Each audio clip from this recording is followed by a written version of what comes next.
Mark Serrano, Danielle McLaughlin. All right, Mark, that sounds to me like a company that is worried that it could lose that contract, but saying essentially, we've got a contract, we've got to deal with the Air Force.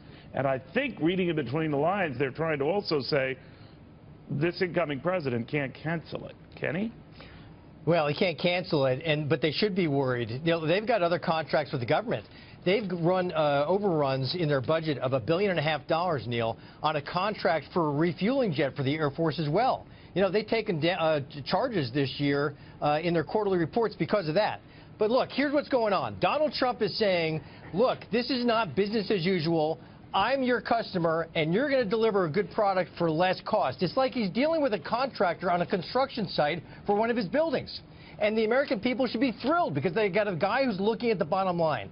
If I was advising Boeing, I would tell that CEO, get on a plane and go to Trump Tower tomorrow and meet with the President of the United States, the President-elect, because we need to do business with this government, and we want to make sure that we're in good stead with them moving forward.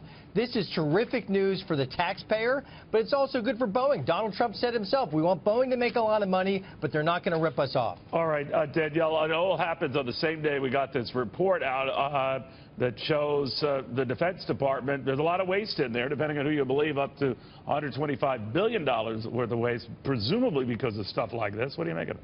Well, Neil, you're absolutely right. There is an enormous amount of fraud or waste within the government. And here's an example just within the healthcare system. The Economist says that about $272 billion worth of waste occurs every year within healthcare.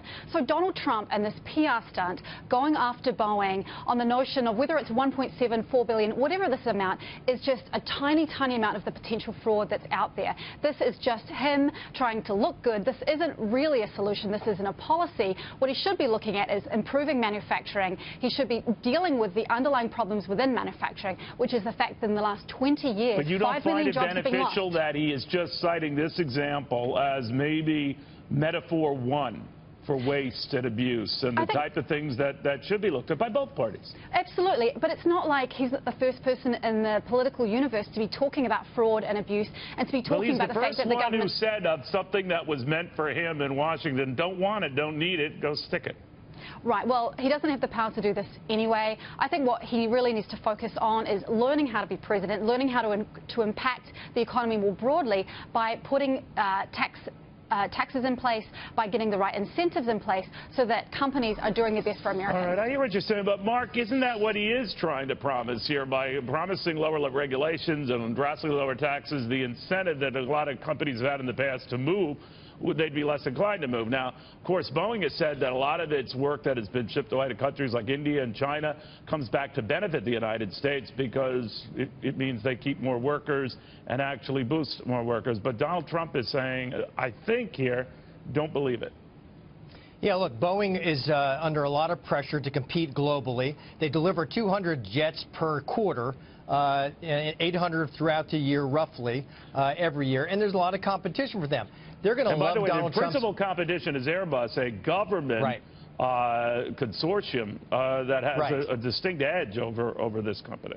Well, and by the way, the Obama administration has dragged their feet on some contracts, approval for some contracts overseas.